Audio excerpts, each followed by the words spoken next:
గారిని వేదికను అలంకరించవలసిందిగా కోరుతున్నాం. మన పాఠశాల డైరెక్టర్ మధు గారిని కూడా అలంకరించవలసిందిగా కోరుతున్నాం. మన పాఠశాల principal director doctor Roina Khan madam గారిని వేదికను అలంకరించవలసిందిగా కోరుతున్నాం. సంక్రాంతి ప్రాముఖ్యత గురించి తెలియజేయడానికి, అదేవిధంగా సంక్రాంతి యొక్క ప్రత్యేకతను స్కిట్ రూపంలో ప్రదర్శించడానికి స్టేజ్ లో 7, 8, 9 తరగతి విద్యార్థులు మన వద్దకు వస్తున్నారు. ఆహ్వానిద్దామా మరి? కష్టించుకున్న పంట లక్ష్మిని ఇంటికి తెచ్చుకునే కష్టజీవులైన రైతులందరూ ఆనందోత్సాహాలతో జరుపుకునే పెద్ద పండుగ సంక్రాంతి అనగా నూతన క్రాంతి. సూర్యుడు మకర రాశిలో ప్రవేశించడాన్ని మకర సంక్రమణము అంటారు. అయితే ఈ సంక్రమణాన్నే సంక్రాంతి అంటారు. ఈ సంక్రాంతిని 3 రోజుల పాటు ఎంతో ఆనందంగా జరుపుకుంటారు. ధనుర్మాసం 4 రోజుల పాటు మరణించిన మన పెద్దలు మన కోసం ఇంటికి వస్తారని నమ్మకం. అందుకే రంగవల్లులు, ముగ్గులతో వారికి ఆహ్వానం పలుకుతాము. మకర సంక్రాంతి రోజున కొత్త బట్టలు, పిండి వంటలు, రుచికరమైన ఆహారాన్ని దేవుడి ముందు పెద్దల ఆశీర్వాదాన్ని పొందుతాము.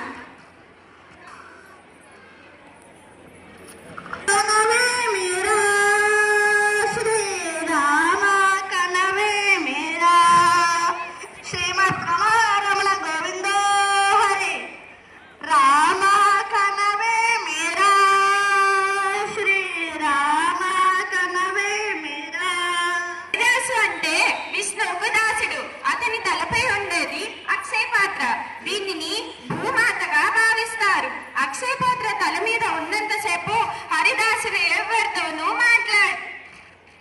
అమ్మా, ఆకలి అవుతుంది. పెద్దలు స్వీకరించిన ఆహారాన్ని మనం ఇప్పుడు తిందాం.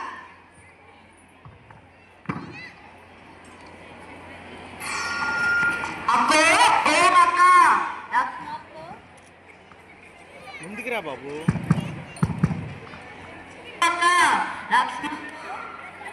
ఇలా వెళ్ళిపోతున్నారు.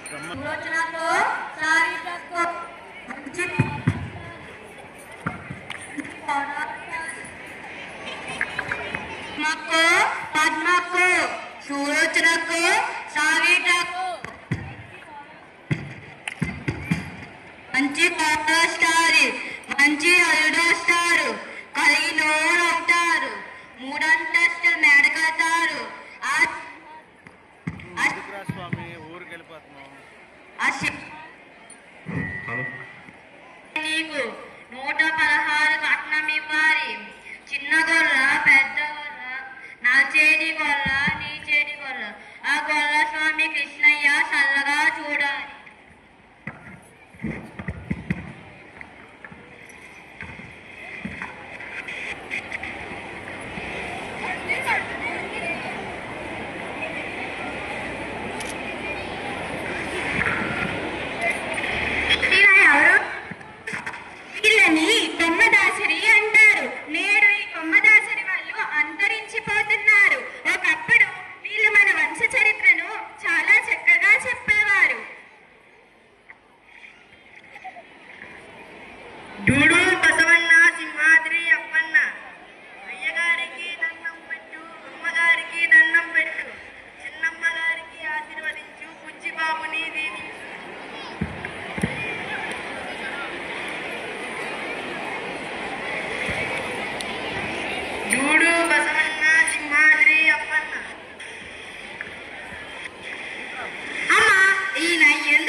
పశుపతిగా శివుడు, నందన్న శివుని వాహనం, అమ్మవారి వాహనంగా సింహం, ఏనుగుదల వినాయకుడు ఏనుగుదల వినాయకుడు వాహనం ఎలుక, విష్ణు వాహనం గరుత్మంతుడు, సుబ్రహ్మణ్య వాహనం మత్స్యం, కూర్మం, వరాహం, కామధేనుగా గోమాత. ఇలా ఒకటా రెండా ప్రతి జీవిని ప్రతి చెట్టు పుట్ట అన్నింటినీ పూజిస్తుంది. ఒకప్పుడు నేడు అభివృద్ధి పేరుతో ప్రకృతికి దూరంగా జరుగుతున్నాడు. ప్రకృతిని విచ్చలవిడిగా నాశనం చేస్తున్నాడు. అమ్మగారు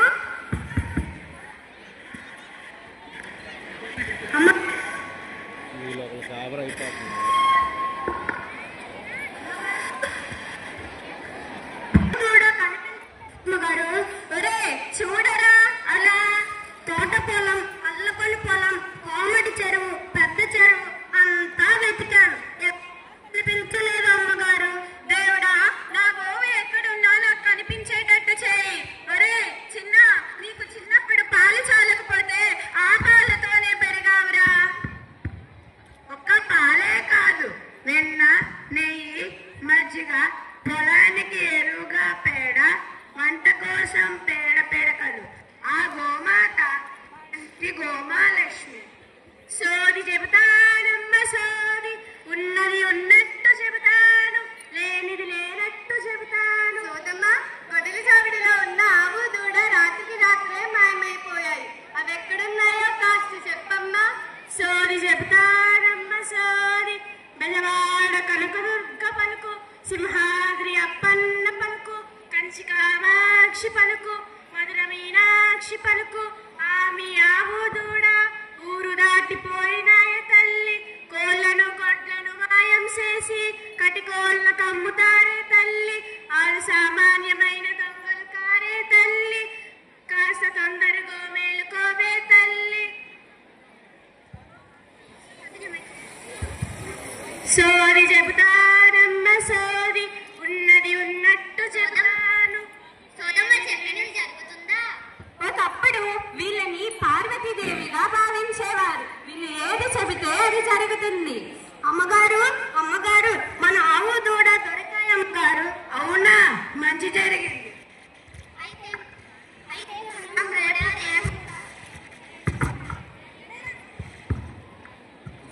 అయితే మనం రేపు కూడా కర్మ పండుగని బాగా జరుపుకోవచ్చు అన్నమాట. మీరు కూడా మాలాగే సంక్రాంతి పండుగ బాగా జరుపుకుంటారు. విద్యార్థులు స్కిట్ రూపంలో సంక్రాంతి ప్రాముఖ్యతలు మరియు ప్రత్యేకతల గురించి ఎంత బాగా ప్రదర్శించారో గౌరవనీయులైన ప్రిన్సిపల్ డాక్టర్ రోయినా ఖాన్ గారిని వెల్కమ్ నోట్ చెప్పాల్సిందిగా కోరుతున్నాను. Respected Ashok sir, Madhu sir, and my dear students and educators, I am wishing you first of all a very happy Pongal. And students, I want to give you one message today. Please remember that you are having holiday. Enjoy as much you can, but at the same time remember there is a goal for us. We will end hunger. We will end hunger. How will we end, children? We are going to remember not to waste food. So I request all the students and all the fraternity of Fort City School that let's not waste food and make it a point that this is one of the goals of United Nations for Sustainable Development. So I request all of you, let's embrace the spirit of gratitude. We should be thankful, children. So we need to be thankful to God all the time, to our parents, to our educators, and let's celebrate this Pongal with togetherness, reminding you for ending of hunger, not to waste food at all. God bless you all. Thank you. Sankranti విశిష్టతను నృత్య రూపంలో ప్రదర్శించడానికి CBSE 3 ఇంకా 4 తరగతి విద్యార్థులు మన ముందుకు వస్తున్నారు. తెలిగిద్దామా?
I wish you all happy Pongal, and I'm very glad to see all of you in traditional dress. It's so beautiful. All of you are looking very colorful and traditional. One should remember that we should represent India's tradition. So it's nice to see that you all are representing India, and people will see you and learn how to wear traditional dresses, and this should continue. We have westernized so much in our clothes, but I guess these kind of festivals, whenever we try to wear traditional dresses, we will get back to our roots and making sure that the tradition lives, and it shows the beauty of the tradition that India has. And as the Pongal have come, a lot of holidays are there. I want all of you to have a good time, enjoy with your relatives, take the blessings of your elders, and make sure you happily spend time with your relatives. And if time permits, make sure you learn something new and be nice to your cousins and all. Make good communication with them. Try to know who your family members are and how big your family is. Try to communicate with your uncles, aunties and all, because you should know how big your family is and who your relatives are. Because nowadays nuclear families have been so much. And coming to the dresses, I want to give you a small advice. Go for cotton dress more, because our body vibrates with 100 hertz, and cotton is the thing that vibrates in 100, and linen vibrates at 5,000. So these are the best two cloths that we can choose to buy for this Pongal. And all other t-shirts and rayon and synthetic material are not good, because their vibrations are only 20, 30 and also, which will reduce your vibration, and it will, you need to understand that we have different states of our mind. Like when we are happy, we have a particular vibration, and when we are sad, we have. So the lesser the vibration, we are not feeling good. The more we are happy, the more we are joyful, and more we are, when we tend to be meditative and all, our frequency increases. So that's how. And especially when we are sleeping, make sure you wear cotton dresses. So that will help you in sleeping deeply and having a good sleep. Thank you all. Have a good time. Sankranti గురించి మాట్లాడడానికి ఆర్వీఎల్ madam గారిని కోరుతున్నాం. పెద్దలందరికీ నమస్కారములు. ఉపాధ్యాయ బృందానికి శుభాభినందనాలు. రైతు పంట ఇంటికి వచ్చిన ఆనందంలో ధాన్యం అమ్మి వచ్చిన డబ్బుతో ఇంట్లో వాళ్ళకి కొత్త బట్టలు తీసి ఈ పండుగను జరుపుకుంటారు. దీనినే పల్లె పండుగ అని కూడా అంటారు. సంక్రాంతి అనేది 3 రోజుల పండుగ. సూర్యుడు ధను రాశి నుండి మకర రాశిలోకి ప్రవేశించగానే సంక్రమణం అంటారు. మొదటి రోజు భోగి. ఇది పిల్లల పండుగ. రేగి పళ్ళు, చిల్లర డబ్బులు తల మీద పోస్తారు. ముత్తైదువులతో దీవెనలు ఇప్పిస్తారు. ఇంట్లోనూ ఇతర వృత్తి పనుల్లోనూ పనికిరాని వస్తువులను ఊరి వాళ్ళంతా ఎవరికి వారే తెచ్చి ఒక దగ్గర పోగు చేసి నిప్పు పోస్తారు. అనగా పాత ఆలోచనలకు స్వస్తి చెప్పి కొత్త వైపు వెళ్ళాలని అర్థం. 2వ రోజు సంక్రాంతి. కన్నె పిల్లల ఇళ్లలో బొమ్మల కొలువు పెట్టి పేరెంటం చేసి ఊరందరికీ ప్రదర్శిస్తారు. ఉత్తరాయణ పుణ్యకాలం వచ్చిందంటూ పితృదేవతలను స్మరించుకొని పిండి వంటలు, కొత్త బట్టలు వారికి నైవేద్యంగా పెడతారు. ఇక 3వ రోజు కనుమ. ఇది పశువుల పండుగ. రైతుల భాగ్యానికి పశువే ఆధారం కాబట్టి పశువులను కడిగి పసుపు కుంకుమలతో అలంకరించి పూజించి వాటికి ధన్యవాదాలు తెలియజేస్తారు. ఈ విధంగా పండుగ 3 రోజులు హరిదాసుల కీర్తనలు, గంగిరెద్దుల ఆటలు, జంగమదేవర ఆశీస్సులు, సోనిమ్మ చిలక పలుకులతో, పిల్లల గాలిపటాలు, పెద్దల కోడి పందాలతో సంక్రాంతి సంబరాలు జరుపుకుంటారు. అందరికీ సంక్రాంతి శుభాకాంక్షలు. హరిదాసు కీర్తనలు, గంగిరెద్దుల ఆటలతో రైతులు మెచ్చే సంక్రాంతి గురించి నృత్య రూపంలో ప్రదర్శించడానికి స్టేట్ 4 ఇంకా 5 విద్యార్థులు మన ముందుకు వస్తున్నారు. ఆహ్వానించమని. కొడి కూడా జనవరి సలి పులి తెప్పకి ఎంత లేసి పొడికిందో ఏ మూల పండుతుందో రథముకు వేసుకుంటూ ఏడుగురి నాగలచ్చినే ఎంత దూరం వెళ్ళిందో ఎటుపోయిందో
Pongal. Celebrate the Pongal.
dignitaries, teachers and students. మీ అందరికీ ఈ సంక్రాంతి ముందుగా సంక్రాంతి శుభాకాంక్షలు. అలాగే సంక్రాంతి ఫెస్టివల్ 3 రోజుల పండుగని ఎలా జరుపుకోవాలో ఎలా జరుపుకుంటున్నారో అన్న విషయాలన్నీ కూడా మీకు పిల్లలకు ముందు నృత్య రూపంలో తెలియజేశారు. అలాగే మేడం దాన్ని వివరించి మీకు ఎక్స్ప్లెయిన్ చేశారు. సో చిల్డ్రన్, మీరందరూ కూడా ఈ పండుగ చాలా ఆనందంగా ఆహ్లాదంగా జరుపుకోవాలని, ఎవరూ కూడా అందరూ కొత్త బట్టలతోటి కలకలలాడుతూ ఉన్నారు. చాలా ట్రెడిషన్ డ్రెస్ లో వచ్చారు. మీ పేరెంట్స్ అందరికీ కూడా ఒకసారి నా తరఫున కూడా మీ అందరికీ పేరెంట్స్ అందరికీ కృతజ్ఞతలు. ఎందుకంటే ట్రెడిషన్ డ్రెస్ అనగానే అందరినీ ట్రెడిషన్ డ్రెస్ లో వేసి పంపించారు. అలాగే మీరందరూ కూడా ఎంతో ఆనందంతో ఈ రోజు ఎలా సెలబ్రేట్ చేసుకుంటామో ఏంటనేసి అని వచ్చారు. చాలా బాగా ఎంజాయ్ చేశారు అనుకుంటున్నాను. సో అలాగే టీచర్స్ అందరూ కూడా చాలా ఎఫర్ట్ పెట్టి ఈ ప్రోగ్రామ్ ని ఇంత సక్సెస్ చేశారు. సో వాళ్ళందరికీ కూడా నా తరఫున కృతజ్ఞతలు తెలియజేసుకుంటున్నాను. So once again all of you happy Sankranti శుభాకాంక్షలు. Thank you. అమూల్యమైన సమయాన్ని కేటాయించి మన సంక్రాంతి సంబరాలను తిలకించడానికి వచ్చిన అశోక్ గారికి, మధు గారికి, రోహిణా ఖాన్ గారికి, అదేవిధంగా నాటిక నృత్య రూపాల్లో